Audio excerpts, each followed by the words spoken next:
ठीक है, अपकार स्कोर। मैंने इस टॉपिक को पढ़ाने से पहले भी आपको काफी टॉपिक पढ़ाए हैं और उन टॉपिकों में मैंने एक ही बात बोली है कि जो टॉपिक होता है ना पहले उसको तोड़ के पढ़िए, है ना। तो इसको कैसे तोड़ेंगे कि अपगार नाम अपगार क्यों रखा गया इसका, है ना। तो इसके पीछे भी एक लॉजिक है और वो ये है कि इस स्कोर को अपगार नामक एक वर्जीनिया अपगार नामक एक डॉक्टर साहब थे, उन्होंने इस स्कोर को दिया, इसलिए इसका नाम उन्होंने क्या रख दिया, अपगार स्कोर।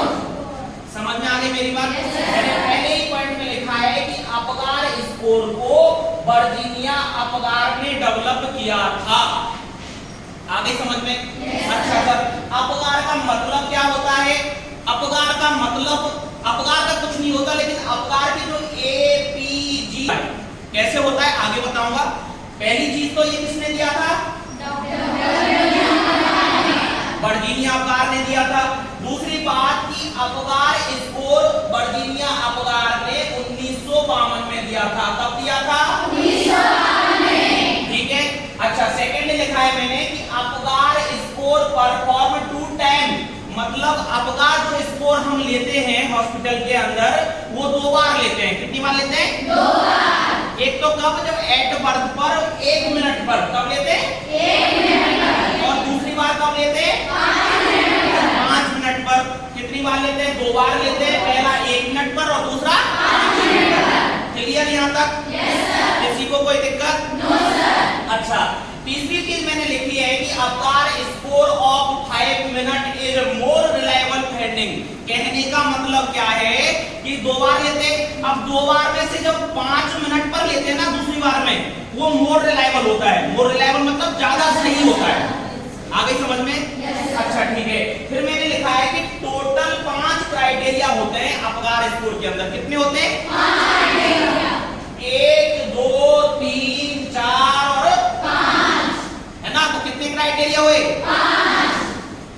APGAR कितने क्राइटेरिया हुए? 5। अच्छा, अब मैंने इनके क्राइटेरिया की फुल फॉर्म लिखी है। तो A का मतलब होता है, P का मतलब होता है, A का मतलब अपीयरेंस, P का मतलब पल्स रेट, G का मतलब ग्रीवेंस, A का मतलब एक्टिविटी और R का मतलब।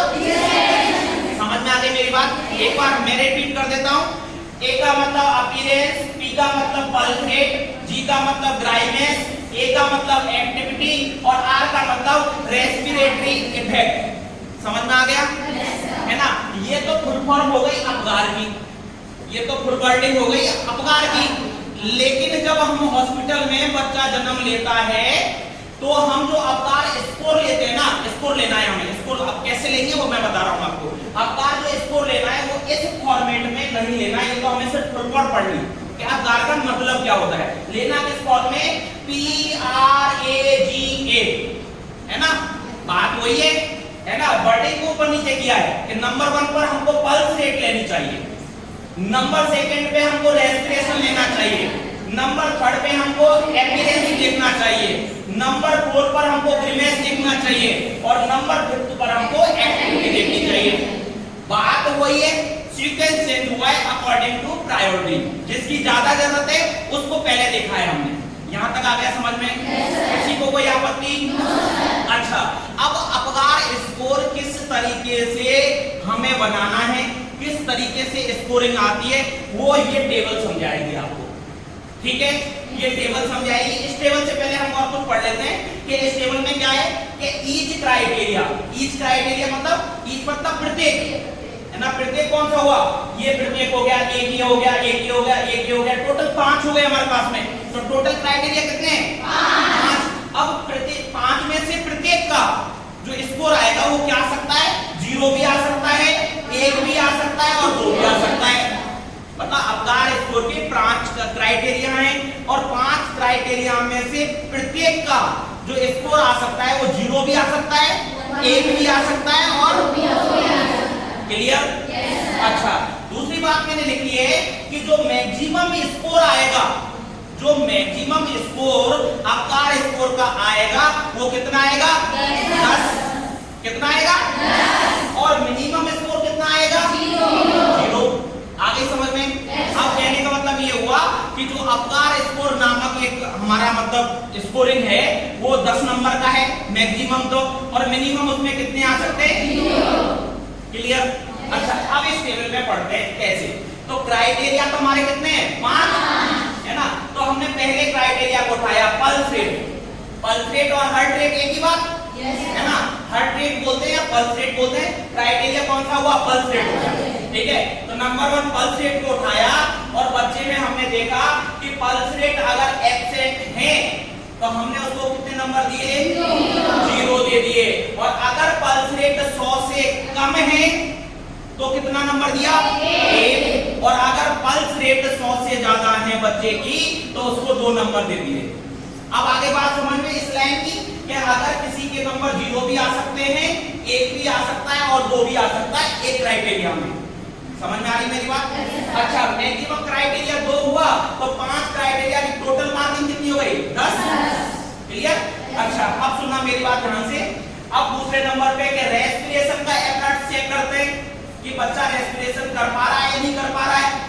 अगर बच्चे में रेस्पिरेशन एब्सेंट है तो उसको नंबर मिलेगा 0। अगर उसमें स्लो और इरेगुलर रेस्पिरेशन है तो उसको नंबर क्या देंगे? 1। और अगर रेस्पिरेशन नॉर्मल है और रेगुलर है तो उसको कितना देंगे? 2। आ गई समझ में? Yes sir. आ गई। अब इसको कैसे लेते हैं? yes, अच्छा, नंबर 3 ये टेबल याद होनी चाहिए आपको, आप अपना स्कोर आराम से ले सकते हैं। नंबर 3 पर हमने लिया है अपीयरेंस। अपीयरेंस का मतलब होता है हुलिया, मतलब कैसा कोई दिखता है। समझ में आ रही है मेरी बात? अच्छा, अपीयरेंस में लिया है हमने स्किन कलर कि बेबी का स्किन कलर कैसा है, उसके आधार पर हम उसको नंबर देंगे। तो अगर बच्चा की बॉडी, बच्चे का शरीर पूरी तरह से साइनोस्ड है, साइनोस्ड मतलब नीला, ऑक्सीजन की कमी की वजह से साइनोसिस होता है नहीं होता है?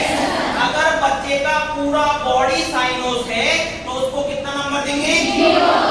अगर बच्चे को एक्रोसाइनोसिस है, क्या है? एक्रोसाइनोसिस। एक्रोसाइनोसिस का मतलब होता है कि बच्चे का शरीर तो पिंक है लेकिन उसकी एक्सट्रीमिटीज, एक्सट्रीमिटीज मतलब हाथ और पैर, ये क्या है? साइनोस्ड है। मतलब कहने का मतलब बच्चे की बॉडी तो क्या पिंक है लेकिन उसकी एक्सट्रीमिटीज साइनोस्ड है, तो उसको बोलते हैं एक्रोसाइनोसिस। आगे समझ में? तो इस कंडीशन में क्या नंबर देंगे? 1, है ना। और अगर बच्चा पूरी तरीके से कैसा दिखाई दे रहा है? पिंक दिखाई दे रहा है, तो उस कंडीशन में उसको कितने मिलेंगे? 2। क्लियर?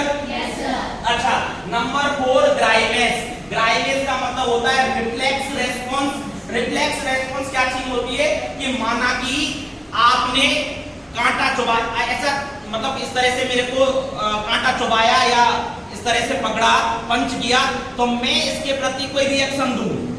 समझ में आ रही है मेरी बात? ऐसे ही बच्चा अगर रेस्पॉन्स नहीं दे रहा है बिल्कुल भी तो उसको 0 नंबर मिलता है। अगर बच्चा हाइपो एक्टिव है, थोड़ा बहुत रेस्पॉन्स दे रहा है, पूरी तरीके से रेस्पॉन्स नहीं दे रहा है, तो उसको 1 नंबर मिलता है। और अगर बच्चा जोर से चिल्ला रहा है तो उसको नंबर कितना मिला? 2। क्लियर? Yes sir. अच्छा, फिर बात करते हैं activity muscle tone. Muscle tone flaccid, मतलब वो अपनी मसल्स को, हाथ पैरों को बिल्कुल भी नहीं फैला रहा, उसको फ्लैसिड बोल रहे हैं। बिल्कुल स्थिर अवस्था में है तो उस अवस्था में हमने उसको नंबर दिया 0। और अगर वो सम फ्लेक्शन ऑफ एक्सट्रीमिटीज, हाथ पांवों को थोड़ा बहुत भी फैला रहा है तो उसको हमने 1 नंबर दिया। और अगर वो पूरी तरीके से हाथ पांवों को क्या कर रहा है? फ्लेक्शन कर रहा है, तो उसको नंबर कितना दे दिया? 2। Clear? Yes sir. Clear? Yes sir. ये हमारी टेबल हो गई। अब हमें इसमें से स्कोरिंग बनानी है ना। स्कोरिंग बनानी है। स्कोरिंग कैसे बनाते हैं कि माना कि बच्चे ने जन्म लिया, है ना, बच्चे ने जन्म लिया और हमने उसका बोला कि साहब उसका रेस्पिरेटरी एफर्ट्स एब्सेंट है, तो उसको आपने 0 नंबर दे दिया। रेस्पिरेटरी एफर्ट्स उसका मतलब एब्सेंट है, 0 नंबर दे दिया। आपको बोला कि पल्स रेट और हार्ट रेट भी 0 है, तो उसको 0 दे दिया। आपसे बोला ड्राइनेस रिफ्लेक्स रेस्पॉन्स ये हाइपोएक्टिव है, तो आपने उसको 1 नंबर दे दिया। समझ में आ रही मेरी बात? और आपको बोला कि एक्टिविटी जो मसल की है वो भी 0 है उसकी, है ना, तो आपने उसको 0 दे दिया। और टोटल नंबर उसका मार्क्स कितना स्कोर हुआ? 1। 1 का मतलब क्या होता है? अब अगर बच्चे का एक स्कोर आए तो उसको कैसे लिखते हैं? देखिए अब ध्यान से कि मैंने लिखा है कि अगर बच्चे का स्कोर 8 से 10 आए, कितना है? 8 से 10। अगर बच्चे का स्कोर 8 से, दिख रहा है? दिख रहा है ना? अगर बच्चे का स्कोर 8 से 10 आए तो मैंने उसको बोला है कि नो डिस्ट्रेस। क्या बोला है? No distress. क्या बोल सकते हैं उसको? No distress. और क्या बोल सकते हैं? Mild distress. समझ रहे हैं मेरी बात? अब हमने इसमें नो डिस्ट्रेस मतलब कोई परेशानी नहीं है, और फिर हमने एक वर्ड लिख दिया कि थोड़ी बहुत परेशानी भी है। अरे उसमें क्या बोल दिया? नो यानी बिल्कुल परेशानी नहीं है, कोई डिस्ट्रेस नहीं है। और फिर दूसरी बात में हमने उसको माइल्ड डिस्ट्रेस भी लिखा है। पता है क्यों? कि कोई बच्चे का 8 से 10 अंक लिखा है ना हमने, 10 आया है तो कोई दिक्कत ही नहीं है, 8 आया तो कुछ ना कुछ तो प्रॉब्लम है। अरे 8 आया तो कुछ ना कुछ प्रॉब्लम है। तो उस कंडीशन में हम क्या करते हैं? इलाज के रूटीन केयर के लिए बोल देते हैं कि इस बच्चे का ध्यान रखना, रेगुलर इसका ध्यान रखना है, रेगुलर इसको केयर करनी है, जो चीज की कमी है उसकी इसको पूर्ति होनी चाहिए। आगे समझ में? अच्छा, सेकंड नंबर जो मैंने दिया है इसमें लिखा है मैंने, स्कोर अगर 4 से 7 आए, कितना? 4 से 7, तो उसको बोलते हैं हम मॉडरेट डिस्ट्रेस। Moderate distress. इस कंडीशन में क्या होता है कि बच्चे का हमने स्कोर लिया और वो 4 से 7 के बीच में आया है, तो इसका मतलब प्रॉब्लम तो है, काफी जो स्कोरिंग है वो कम मिली है उसको, इसका मतलब उसकी बॉडी में कोई ना कोई तो प्रॉब्लम है। तो उस कंडीशन में हम जो इलाज करते हैं वो मेन है, सबसे पहला इंटरवेंशन वो है सक्शनिंग कराते हैं। क्या कराते हैं? सक्शनिंग कराते हैं। और उसको जो ये सक्शनिंग कराते हैं, ये माइल्ड मॉडरेट डिस्ट्रेस की जो पोजीशन है, मॉडरेट डिस्ट्रेस की कंडीशन है, इसको क्या बोलते हैं? Stage of cyanosis. कौन सी स्टेज बोलते हैं? कौन सी स्टेज बोलते हैं? अच्छा, अगर किसी को ऑक्सीजन की कमी है तो फिर उसका इंटरवेंशन क्या होना चाहिए? क्या देते हैं हम उसको? O2 therapy. तो जब हमारी स्टेज ऑफ साइनोसिस है तो उस कंडीशन में हम क्या करते हैं? बच्चे को क्या प्रोवाइड कराते हैं? कौन सी थेरेपी? O2 therapy. ठीक है। अब मैंने जो थर्ड लिखा है वो लिखा है 0 से 3 स्कोर आए तो उसको किसमें इंक्लूड करते हैं? सीवियर डिस्ट्रेस के अंदर इंक्लूड करते हैं। समझ में आ गई मेरी बात? इसमें क्या होता है कि अगर सीवियर डिस्ट्रेस किसी बच्चे को है तो उसको इमीडिएटली रिसक्सिटेशन कराना चाहिए। क्या कराना चाहिए? रिसक्सिटेशन कराना चाहिए। और इस सीवियर स्ट्रेस की अवस्था को क्या बोलते हैं? Cardiovascular collapse. क्या बोलते हैं? कार्डियोवैस्कुलर कोलैप्स क्या होता है कि एक्सट्रीमिटीज को और बॉडी को कार्डियोवैस्कुलर सर्कुलेशन के द्वारा ऑक्सीजन की पूर्ति नहीं हो पाती है प्रॉपर मात्रा में, तो क्या हो जाता है? कार्डियोवैस्कुलर कोलैप्स हो जाता है। वो अवस्था किसके अंदर आती है? जब 0 से 3 आपका स्कोर आता है तब। आया आपको समझ में? सबको समझ में आया? 100 में से 100%? अच्छा, कहते हैं ना कि देखो पढ़ाई एक ऐसी चीज है कि आप में से कह रहे होंगे कि सर ये हमारी क्लास का टॉपिक नहीं है, आप कुछ कह रहे हैं कि ये हमारी क्लास का टॉपिक है ना? तो बच्चे होते हैं कि सर ये तो फर्स्ट ईयर का टॉपिक है, कुछ बच्चे कहते हैं नहीं सर हम तो सेकंड ईयर में, ये तो फर्स्ट ईयर का ही टॉपिक था, है ना? इससे मतलब नहीं है, हमें पढ़ाई से मतलब है, नॉलेज से मतलब है। कहते हैं ना कि इंसान का सबसे बड़ा हथियार क्या होता है? शिक्षा। क्या होता है? शिक्षा। चलने देना वीडियो को। अच्छा, शिक्षा सबसे बड़ा हथियार इंसान का माना जाता है। इसका उदाहरण दें हम आपको कि शिक्षा इंसान को जानवरों से अलग बनाती है। अरे शिक्षा ही एक ऐसी चीज है जो इंसान को जानवरों से अलग बनाती है। आपने एक जानवर का नाम सुना होगा जिसको बोलते हैं चिंपांजी। चिंपांजी नाम सुना है? अरे चिंपांजी नाम सुना है? अच्छा, चिंपांजी को जानवर की संज्ञा मिली हुई है, लेकिन वो काफी हद तक इंसानों जैसा दिखता है, इंसानों जैसे उसके शरीर के अंग हैं, इंसानों की तरह वो सोचता है, एक्सप्रेशन देता है, ये सारे भी उसके इंसानों की तरह होते हैं। और 96% क्रोमोसोम भी उसके इंसानों की तरह होते हैं। लेकिन फिर भी वो जानवर है। पता है भगवान ने उसमें क्या कमी कर दी कि उसका हाथ भी हमारे जैसा है, चारों उंगली भी ऐसी ही है, अंगूठा भी ऐसा ही है, लेकिन हमारा जो ये उंगली है ना, ये उंगली और ये अंगूठा, ये दोनों नजदीक आ सकते हैं। किस चीज के लिए? कलम पकड़ने के लिए, पेन पकड़ने के लिए। लेकिन उसके हाथों में भगवान ने प्रॉब्लम कर दी कि उसकी ये उंगली और ये अंगूठा नजदीक नहीं आ सकते। समझ में आ रही है मेरी बात? मैं क्या कहना चाहता हूँ कि भगवान ने आपको इंसान बना दिया, सिर्फ कितनी सी बात से कि हम कलम को पकड़ सकते हैं, और उसको जानवर बन गया वो किस बात से कि वो कलम पकड़ नहीं सकता है। यहां तक बात समझ में आई?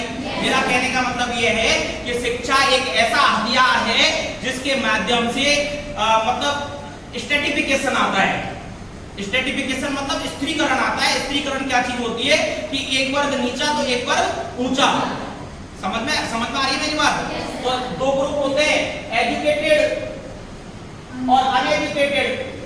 हालांकि होते लेस एजुकेटेड, अनएजुकेटेड, एजुकेटेड इस तरीके से है, लेकिन दो तरह से बात कर लेते हैं, शिक्षित और अशिक्षित, है ना। तो शिक्षित लोग कौन होते हैं? जो सब होते हैं, उनके अंदर मर्यादाएं होती हैं। समझ रहे हैं आप मेरी बात? उनको नॉलेज होता है और नॉलेज के दम पे वो अपना पैसा कमाते हैं। सही बात है गलत बात है? यहाँ तक सबको समझ में आया? समझ में आया? अगर इंसान बनना है, जानवरों से अलग दिखना है, तो क्या करनी है आपको? पढ़ाई करनी है। क्लियर? Okay, stop.